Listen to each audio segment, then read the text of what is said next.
Going live. Stand by.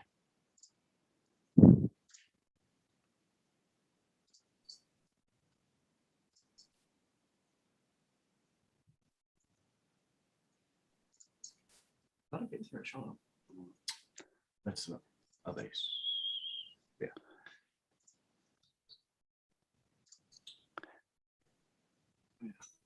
Heads up.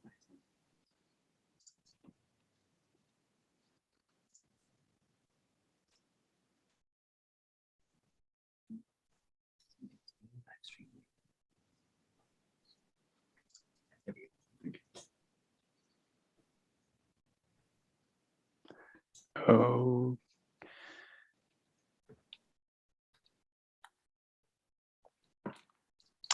And we're live. Hello, welcome to the NS Design Connect Live 2021 Metal Edition, featuring Nick Cañas and Chance Wilder Onody. A growing number of NS artists and enthusiasts worldwide have been taking their instruments to the heavier side of metal, progressive, folk, and pagan rock in all its burgeoning genres. Today, we feature two devoted progressive rockers, Chance Wilder Onody and Nick Cañas, along with Ned and an eclectic panel of NS artists.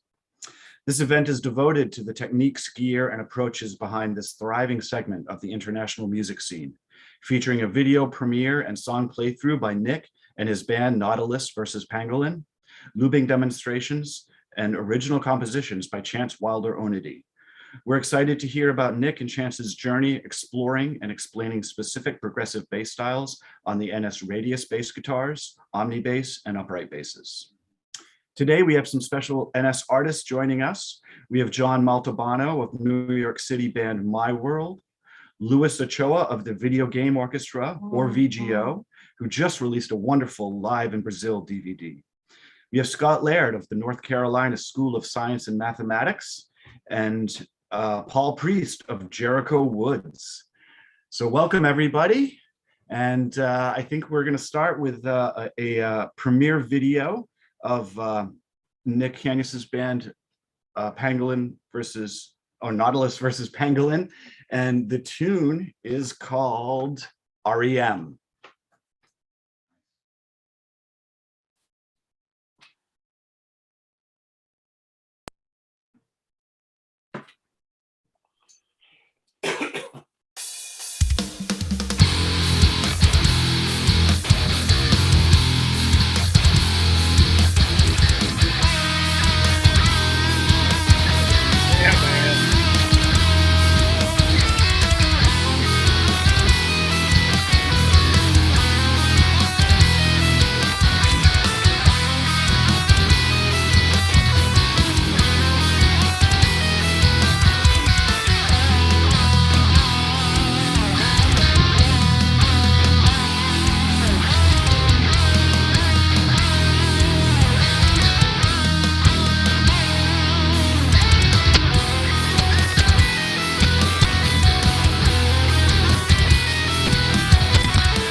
Nice, guys. Yeah, kiddo, man. Hey, fantastic. Thank you. Far so much. out. Thank you. Very nicely done, Nick. Holy cow. Oh man, this is so mathy. And like, I'm from Kentucky, so home of Slint, which Gotcha. in my opinion, I think Slint invented math rock. I see. Yeah, up in that area. And it was just, I love following you on Instagram, youngin. I love your pick guard. Hey, but I love your playing more. And man, I needed that. It was so Thank you good. so much. I really appreciate that. Thank you. Thank you. That was low. Your t-shirt's really rad too, by the way. Yeah, really powerful playing. Really powerful playing. Great stuff, man. Thank you. Excellent. I'm wondering, what do you tune down to? Because that ain't a low B. That's It's an A. I have an A on the low side and then a D. So it's funny because the tuning I primarily use for Nautilus versus Pangolin is A, D, and then G. So there's three notes Nice. strings that are open. So Isn't it good that the NS basses are so open to alternate tunings? Like they can handle it, man. I've had basses shipped to me from Maine, from Corey and Ned, and they get to Kentucky in the middle of winter, middle of summer, doesn't matter. They're in tune. Those basses can handle anything. I mean, you can drop them down wherever you want to go, and they work. for sure. I actually live in the very southern tip of Texas.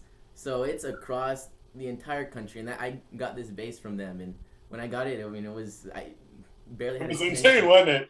Yeah, I barely had to tune anything, and it came all the way across the country from one of the highest points in the United States to the border's like 30 minutes away, so almost the lowest point. Right on. awesome. Thank you. I want to give a shout out to your bandmates, Nick, and I really appreciate you all putting this together. That tune was called REM by Nautilus versus Pangolin off their debut EP, Little Root. And we had on guitar, Tony Leal, Adrian Vitella.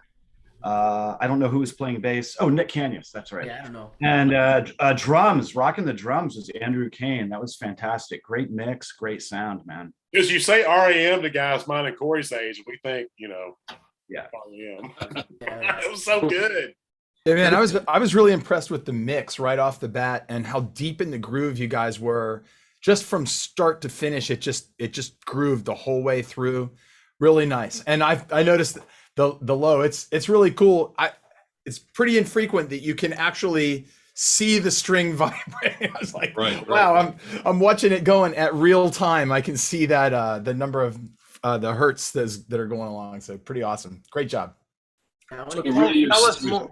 Go ahead. No, I'm sorry. Adrian, because he's the one Please. that does pretty much all of our mixing. I'll do my own stuff for like my videos that I post on my stuff. I'll do a lot of the mixing for that. But for the Nautilus versus Pangolin stuff, it's all Adrian, and he went to school up in Austin for all that stuff. So he's kind of the guy right now for us. He does all our mixing, and it kind of saves money for all our recording and stuff. Because I trust him. Kudos to him, man. Great stuff.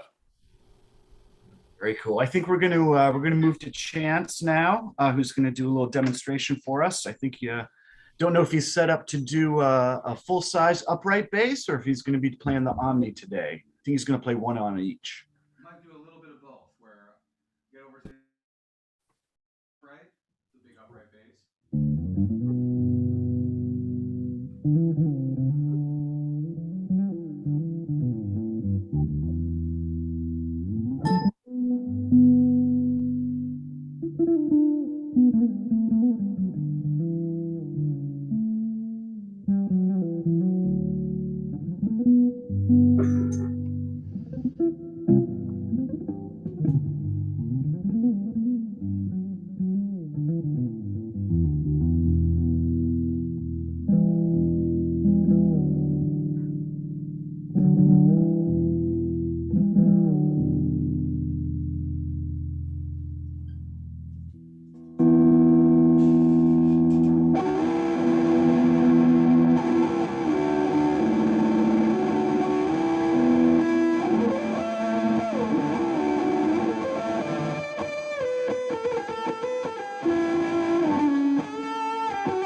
Yeah, man. Thank you, Chance. Thank you, guys. Beautiful, man. Beautiful. Holy cow. Man, your switch from Pizzo, like from Arco to Pizzicato was just and that last harmonic. Shoo, buddy, killer. Shredding. I've never seen the shredding on a cello like that. It's insane. I love it. So good. Yeah, what I really love about it is obviously your chops are so excellent, but taking that sort of traditional chops and then rolling them right into something that, for me, that's pretty unique. I've not seen anything quite like that before. And anytime you can find something that's brand new, that's really unique to yourself in creative expression, dude, man, that's what we're all going after. So congratulations, really awesome. Yeah, the contrast of the different tonalities and the different effects and so on, that you were able to bring those sets disparate tonalities together in some kind of combining this really sweet aspect and this rough edge. Really beautiful, absolutely beautiful. I agree, Ned. Hey, I got a question for you. Is how much of what you just played for us was improvised and how much was through composed? Opening, that's something that I've held on to. Everything else was improvised. Okay. that was kind of like the whole thing that I like to do with NS instruments is like kind of like, you know, unaccompanied string playing, where you could just kind of come up with melodies what they used to do way back in the day and have it continue for a long time. And so that's been my thing. I love to improvise. I just kind of put together like a nice loop and be like, all right, what kind of cool sounds can I get out of this instrument, and kind of maybe bleed them, move them together. I'm a little cramped, the way it looks big in here, but it's actually kind of cramped. So I have my pedals over here, which is, if I could reach them with my feet, it would be a little bit better and faster transitions. But that's what's so cool about NS designed instruments, is like it has this ability to have this amazing, beautiful sound, like beautiful traditional bow sound, but then you can really turn the mic up, so I got to be a little careful with how that comes through. But like it's really nice, pretty sound that the bow can have, and then also I can throw on the overdrive compression and an octave, and it really grinds and grits it up, but it cuts through the air. You can still hear it even with like fast.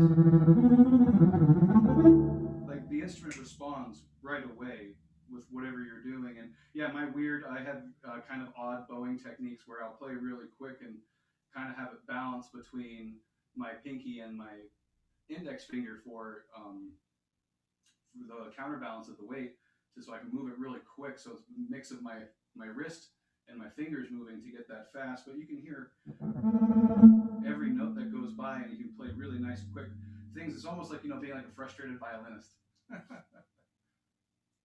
Can I ask a question? Oh, but if someone else has something, please don't let me interrupt. Go, Ned. I noticed that when changing effects and so on you have to reach away from your instrument. You know, you have to go down to the pedal on the floor or something like that. And as someone who is enjoying the performance, even for me, that's a little distracting. I would think for the performer, it would be distracting. And wouldn't it be great to be able to make those kinds of changes in the signal processing and the looping and so on without having to look away? And, you know, so, and it surprises me that that technology is not more readily integrated for you guys. So it seems like there's work for us to do, who, you know, the folks who are trying to provide the tools for making music, that you'd be able to make those changes more seamlessly. I agree, but I take responsibility for that too, as performer, being that I could probably position my pedals in a different way to get them. But like I was telling Corey, the sound that I got for the upright, the distorted sound, is really cool that I stumbled across. And it is a weird kind of like, unfortunately, this one particular sound I can't do with my feet. I have to go in and turn a couple knobs before I hit the pedal. So there are like things like that I could do, but like I have like little pieces of tape that I put near the pedal, so I know exactly where to turn the knob to really quickly kind of make the change. Where's your bass tech? That's good. No, that was Yeah, awesome. I say though, being a Steinberger guy for almost 40 years, you know, long before I was an endorsed Steinberger NS artist, watching John Cage and then into Sonic Youth, and I'm a bluegrass guy from Kentucky, but I was into post rock, and as a young kid, I do like seeing people twiddle with pedals, but it also thrills me in 2021 to see Ned Steinberger's brain cooking up all this stuff. He's like, what am I going to do? More stuff. You know, that's awesome. Well, we decided he has to do a 7-string fan fret Omni bass first. I want one. It was a request from an earlier Connect Live event. So apparently, Just give it to Ashley, I'll pay for it. It'll be Corey, fine. I don't know if I mentioned this to you, but I have that for presentation in a few minutes later in the show. Yeah. But the diddling with pedals has always been kind of cool to me.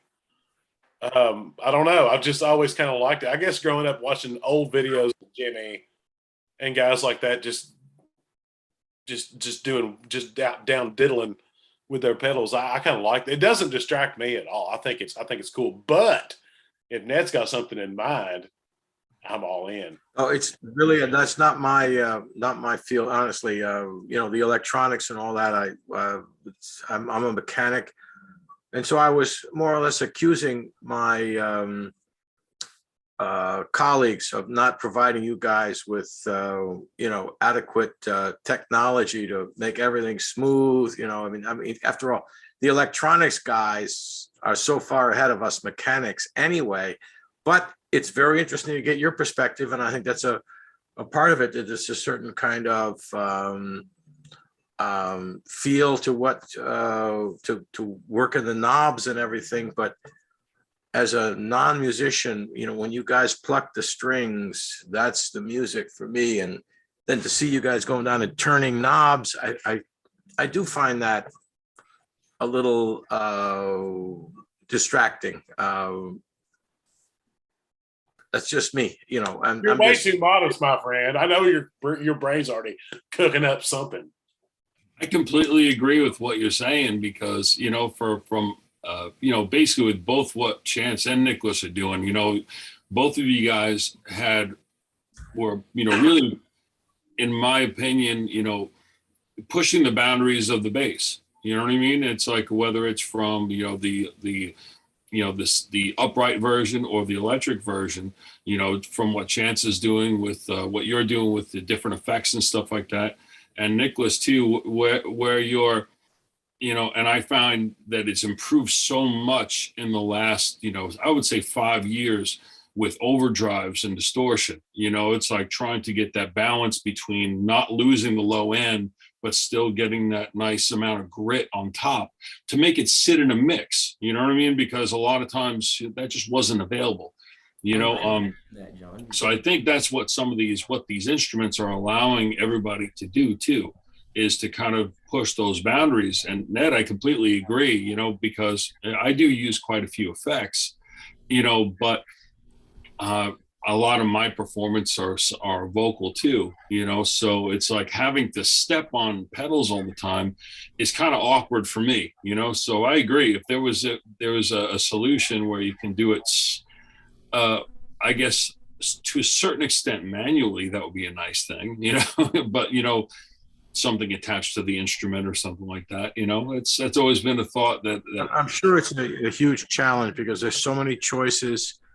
And how do you make that more accessible, you know, just from a physicality point of view? I'm sure people are working on that and putting a lot of talent, heart, and soul into it. And it was just an observation on my part that I do see that, you know, you're playing the instrument and then all of a sudden you're reaching over to do some, you know, turn some dials. I guess maybe for a lot of us, we make a distinction there between, you know, this elevated expression and this sort of more lowly turning a knob. I could turn a knob, but I can't do anything like what you guys do. So whatever. I don't know. It's anyway, I don't want to beat that one to death. It was just I do think, Ned, though, that your instruments are so pedal friendly. I mean, a lot of sessions I will use either straight from the bass to the board, which says a ton for how the instruments really sound, or into like an Avalon mic preamp or an Demeter or something that's, you know, good hi-fi that really captures the sound of the instruments. They take pedals so well that it's like, I don't know how you did it. They take pedals. Neither do I, frankly. And that's a beautiful thing, man. It's such a gift. You know, your instruments take pedals so well. They're so clean. And nobody that plays an NS instrument sounds the same. You actually sound like you when you play the instrument. And when they take the pedal, they're transparent in the best way. And I mean that as the biggest compliment. They just take pedals really well. Well, thank you. I take it as a compliment for sure. Absolutely. And though I think if there's anything I could say that is, you know, what I did is I just tried to let the cat out of the bag. That is to say, I didn't have a preconception about what the instrument was supposed to sound like. There's a string, and again, the string, it's all about the string. That is the tone generator. That's the start of everything. So, I put all this work into developing different kind of instruments and so on, but number one, the string, because that's what is generating the tone. And again, let the cat out of the bag. Give it the full response, and then you as a musician decide what part of that you want or don't want, or how you want to combine the different aspects of it. So giving you guys the option is what I consider my job. Hey, Chance, tell us a little bit about where you are and what kind of venues do you get to do this kind of thing in? Are you doing this in clubs? Are you doing it in recital halls? And just talk a little bit about your performance for us, Mike. How's that? Yeah. There we go. No, my mic's all the way over by the amp, so it makes it a little bit harder to talk. So before COVID, I was lucky enough to be able to do this in some concert halls, and then a couple of the bars. But since COVID, it's been much more of just like the writing game. It's been really exciting. I have a whole entire aspect of my career now. I've moved into as a film composer. So I've been working on a couple films over the past year that I've been really excited that'll be coming out and I get to talk about. So it's been a big shift this past while. But for my solo performance stuff, a lot of the heavy distortion I don't really get to do very often. So this was really cool when Corey called and asked me about it. And I was like, oh man, yeah, this is awesome, because I love to be able to experiment with these sounds. But then again, like, where else do you really get an opportunity besides like an online platform to do these, or at there's a place like Bar 20 in LA and stuff like that. It's a small venue which they can kind of sometimes say acoustic, but then some nights they'll open it up for electric, and I can get in there and I'll do like a couple solo sets. And that's really fun, because then they get to play with like the PAs too, and really see how it balances and mixes. And that's kind of like to what the other gentleman was saying about the NS. It's just like, it's not just pedal friendly. It's like PA friendly. It's mixer friendly, right? And in so many different styles and sounds, like to get, like I was kind of saying before, like that nice bow sound. But then like what I love about like the CR4, like the CRMs, is the magnetic pickups are so unique to this instrument. Like it's you don't get a fretless bass sound like that on any other, like even on the Radius, like you don't get that fretless bass sound on this. And it's just like what Ned's saying, it's the string and the string length, 41 3/4 inch string length as a fretless bass guitar, like the magnetic style, is such a unique character, and I love it so much. Like, it's such a cool fretless sound. Nice, very cool. Hey Nick, I had a question, and I wanted to circle back to the pedals, because if I had my choice, I'd be happy with a big muff for a MXR Distortion Plus and just leave my man.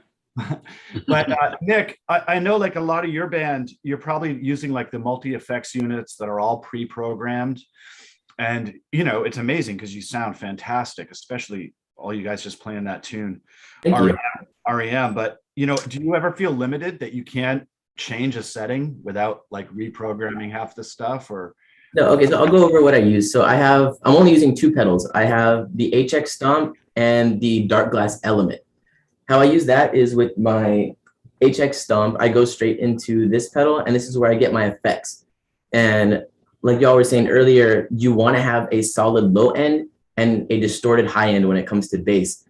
In the HX Stomp, I'm able to split the frequencies by hertz. So I filter out my low sound, or the deeper sound, and the higher sound, and I only put my drives on the higher sound.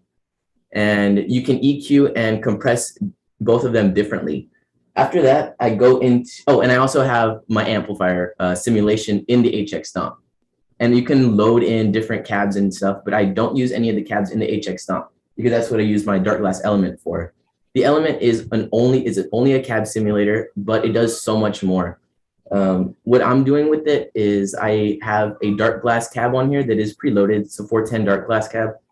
And that I have going out of an XLR. which I'm going into my interface. You all are hearing just a completely digital sound. There's no analogs, things going on right here. And that has my cab sim.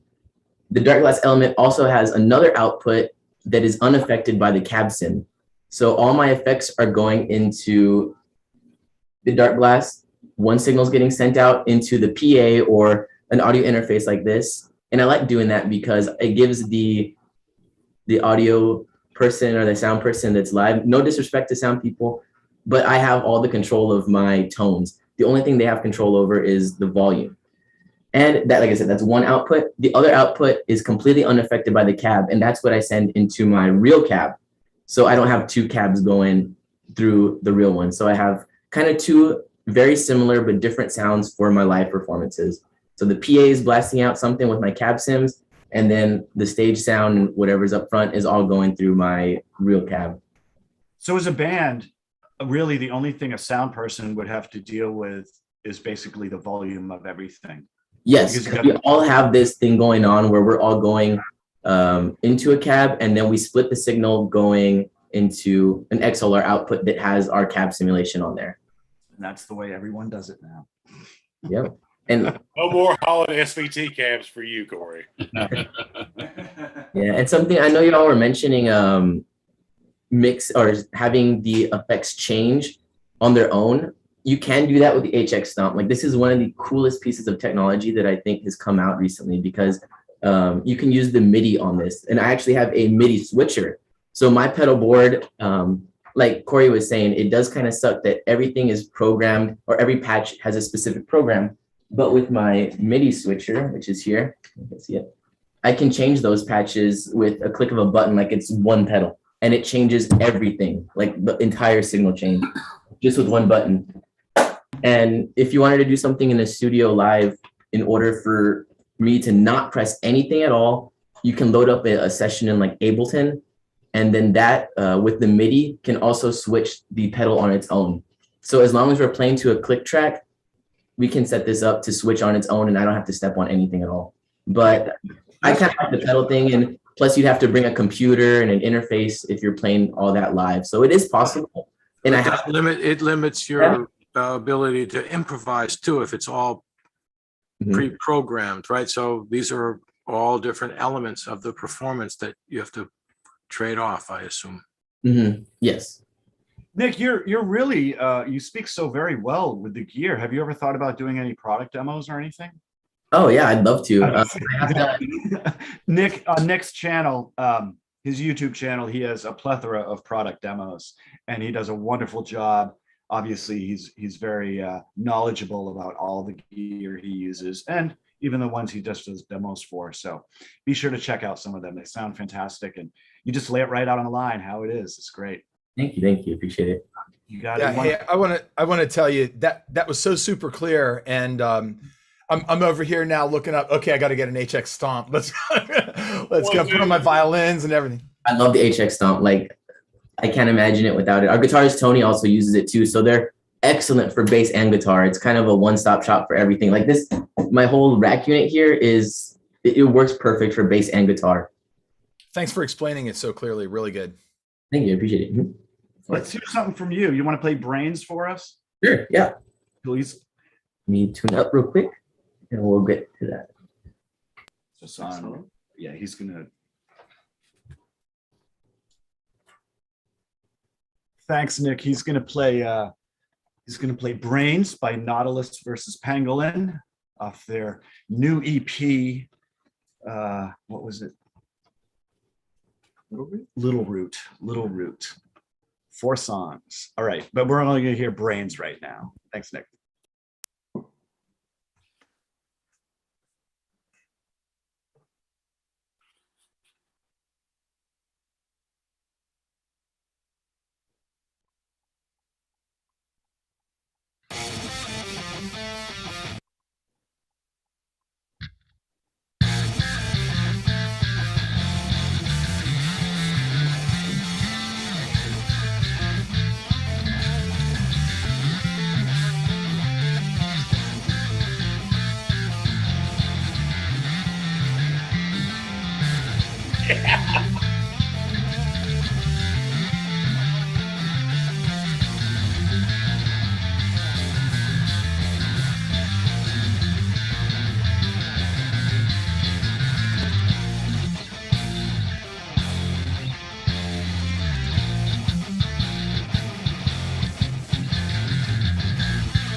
That's killer.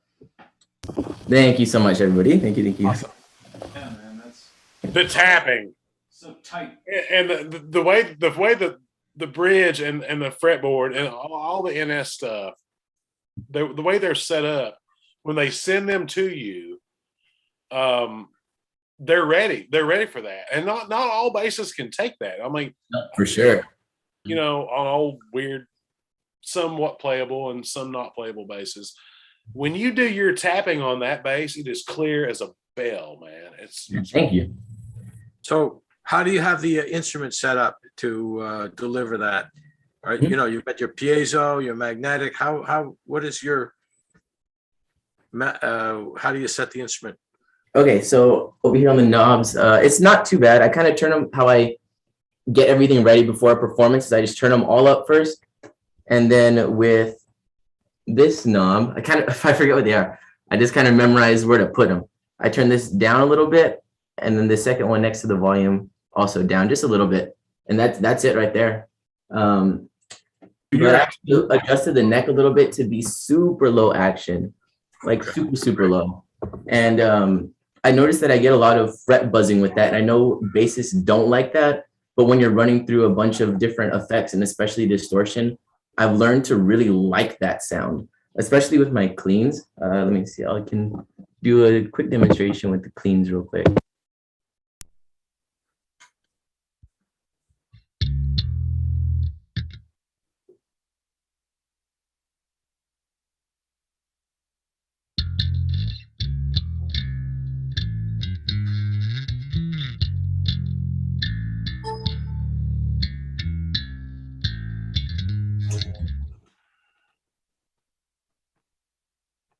So stuff like that, I've really learned to like that fret buzz.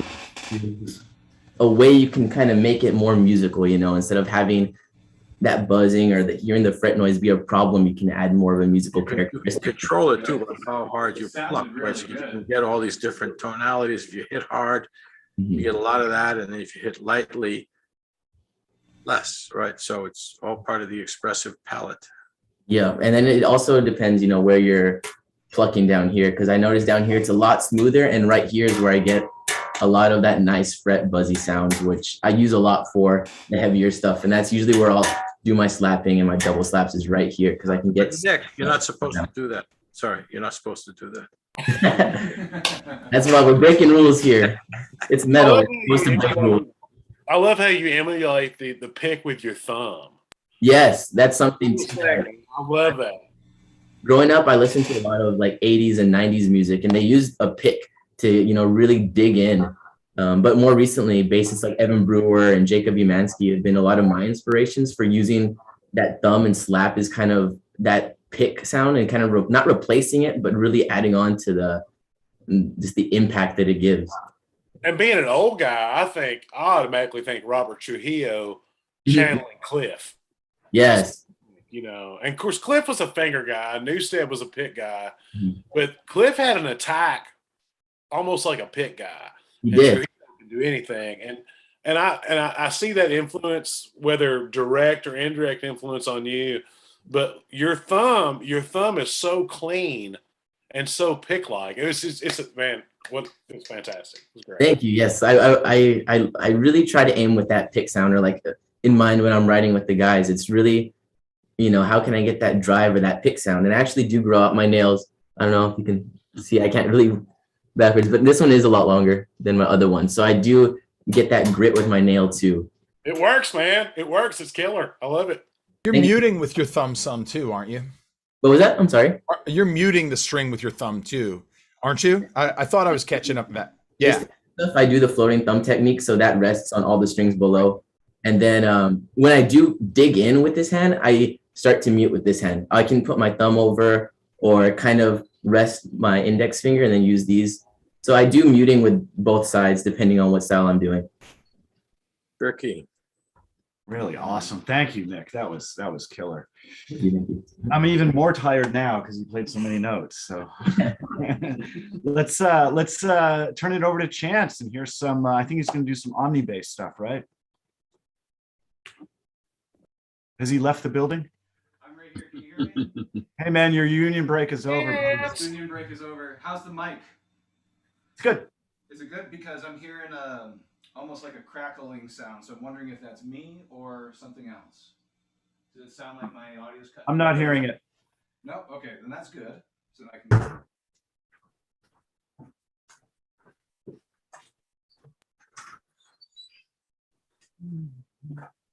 That was cool too. All right, we got Chance Wilder Onody with the Omni bass in a lovely poplar burl finish. Is that coming through, or is that sounding like it's distorted or echoing?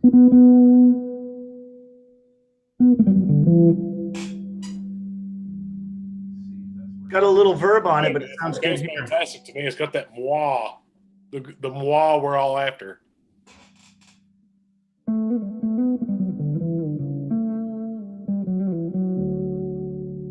I think what I might have done is I'm gonna have to do it with 1 second. I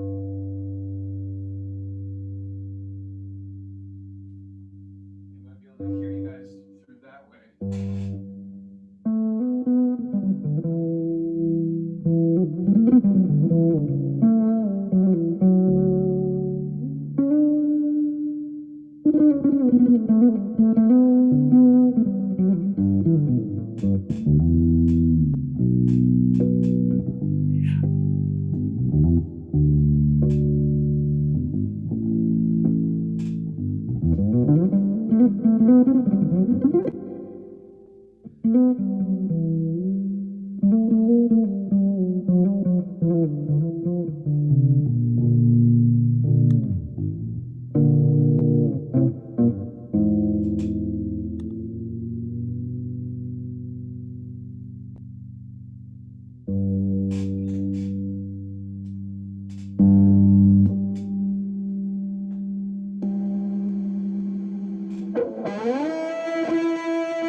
Oh man. Oh heck yeah. So a lot of that was very experimental because what I'm hearing in here, between through my headphones and also through my speaker. So I hope it came through the mic. Was it sounding like this, like wah wah wah wah wah wah? It was great. It was great. Oh, okay, cool. Sounded great here. Very cool. Yeah, we have our friend Eyvind Exelsen from Norway has a death metal band called Discord with a K. And he did a thing a couple months ago. They just released a new record, and he did a demonstration on the fretted Omni bass, which was very cool. And it's amazing how many different sounds you can get out. If you just add a little bit of distortion, it kind of opens up a whole new world.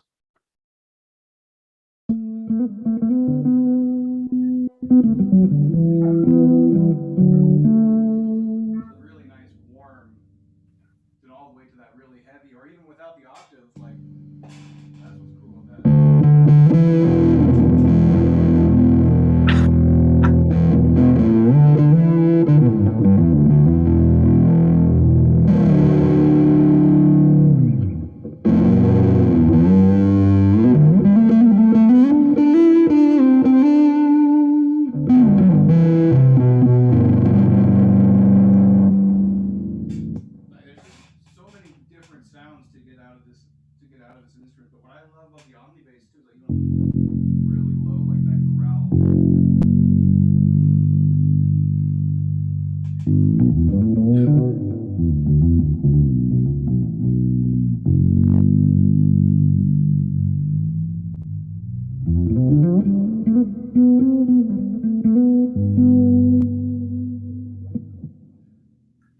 My poor father is rolling over in his grave, unfortunately.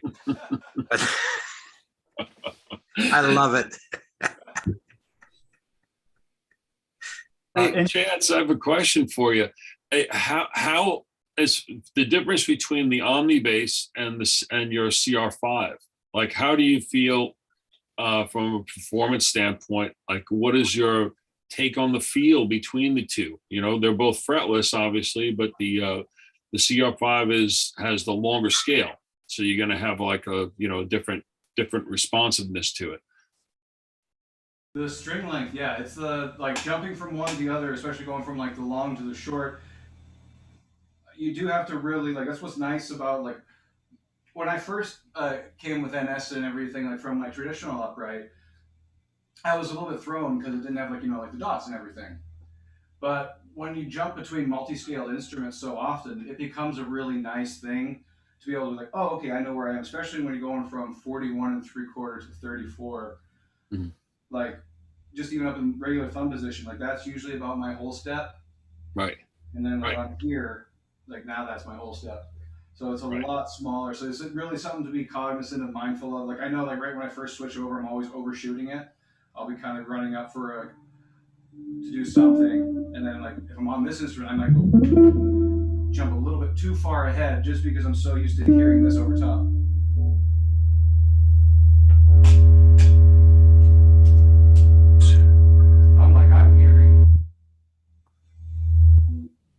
Okay, there we go. So I have a question for you, Chance. Playing both the Omni and the regular double bass, what would make you decide to play one or the other? You know, I mean, a lot of the concept behind the Omni bass was to make the dimensions of an upright, the bowing technique, and so on available to folks who are used to a 34-inch scale. But you're playing both.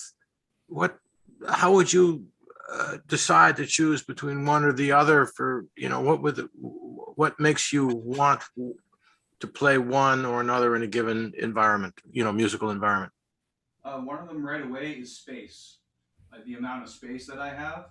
So having a smaller instrument with a smaller footprint, like this is so much more closer to my body. It's less space that it takes up entirely. And that's a big choice too. But what I really like about the because they're to me they're completely different instruments. They are. They have like their own totally different sound because like the different string lengths make such a different in how it goes. I really like the Omni bass because it's so much more travel friendly. Like the uprights are very travel friendly, especially considering like to a traditional. But I think when I jump between these instruments, especially for gigs, I think I find myself coming to the Omni bass for really like that low end, long, like doing a lot more notes that are like long footballs, whole notes, with really long sustain, because the Omni bass just has this beautiful sustain that really, really lasts and stays nice and warm all the way to the end of the cycle. And it has a deeper tone, which is the irony of it, isn't it? Because shorter strings have more low end than longer strings. Longer strings have more higher harmonics, more definition. I mean, again, depending how you do your mix and the individual strings involved. Round wound strings, flat wound strings are all different, but just qualities of a longer scale instrument to a shorter scale instrument. Longer scale is going to have more definition, more clarity. A shorter scale instrument, shorter strings, is going to have more low end and more warmth, by its nature. That's exactly what pulls me to the Omni bass for. That's the best way to describe it, is that the more warm sound. It's very counterintuitive, isn't it? You'd think that the longer instrument would have more low end, but it isn't really the way it works. No. It's the reverse of that, which is a very interesting thing. That it's a challenge, I think, for musicians to, figure that out, right? So this one's really nice. I've noticed for like just especially because of that, like with the upright, because of that higher end, it can cut more. So I'm more natural on the upright itself, the full size, and I find myself coming to this one when you want that really warm, fat sound that just pulls. It sits in the bottom of the mix and kind of just goes like that around you. That's what I really like about this, especially like if anyone plays like a 5-string Omni, the low string, the low B, or just when you finger a low C on that is out of this world. Like it's just like you can sit there and just play one note and like I'm happy. I don't need to do anything else. Like you just feel it move your body. That's amazing because that is counterintuitive to my thinking because my CR5 I have strung from E to C so I can get into the cello range. And one of the things I loved about it too is that it just sounds like a giant fretless bass, and I get I have the action pretty low on it, so I get like a little bit more growl, but I never realized that the Omni bass, you would actually have even more of that power to it. Well, it's not just it's, if I may say, it's a question of the balance between the harmonics and the fundamental, and those shorter, fatter strings, which you need for a shorter instrument, they're actually not as capable of the higher harmonics. So that doesn't mean they're not capable of the low fundamental too, but it's a different kind of balance, and it is very counterintuitive that you would have a fatter sound from a shorter scale length, but it is the way it is. And you can, if you check into that, and play with it, I think you'll see that it's true. And it's but definition for a bass is always very important, clearly, because you can get, just and nobody knows what you're doing, right? You need definition. So it's all part of the mix, I guess, whatever. Yeah. That's one thing I've always loved about the NS basses. When I switched from a 4-string bass player to a 5-string bass player, the low B on my NSs were never, for lack of better words, they weren't floppy. They were tight. When I dropped a B bomb, it was just bam. It was just right there. There was no blah, blah, blah. It was just. Well, thank you. That is the challenge with the B string, is to have clarity and not have some amorphous kind of low end rumble. Right? Told me I was wrong, Ned, and I proved them wrong with your basses, and they were just tight and just all punch. Yeah, and that's why I love the 35-inch scale length on the 5-string radius basses. I think it works well with all, like I said, the low tunings I do. Like I have the low A down here, and it's fine. Like it's exactly where it should be, I think. The low A is a challenge, that's for sure. I'm glad it's working for you. That makes me very happy to know that it's working for you. That's the idea. Very good.